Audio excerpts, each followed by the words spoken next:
मैं ईश्वर को किस आधार पर मानूं? जी मैं ईश्वर को इस आधार पर मानूं क्योंकि ये वस्तु है, जी जी तो इसे बनाने वाला कोई होगा। बिल्कुल बिना बनाए ये माइक नहीं बना। आपने जो कपड़े पहने हैं वो बिना बनाए तो नहीं बने, किसी दर्जी ने तो बनाया ही होगा। जी बिल्कुल जब बिना बनाए कपड़ा नहीं बनता, बिना बनाए माइक नहीं बन सकता, बिना बनाए घर नहीं बन सकता, तो फिर बिना बनाए ये सारा संसार कैसे बना जी, है? तो बिल्कुल। कोई बनाने वाला है, उसका ईश्वर नाम है, उसी का नाम ईश्वर है। जी जी धन्यवाद। दूसरी लाइन क्या थी? इंसान के जीवन में ईश्वर का क्या योगदान है?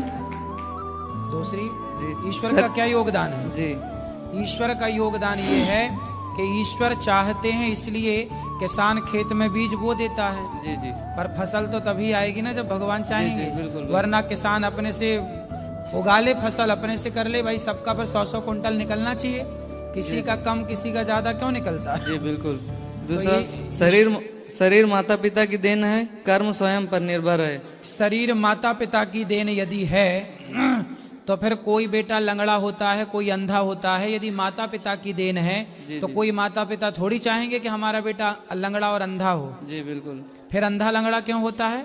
इसका मतलब माता पिता अपना एक कर्म करते हैं।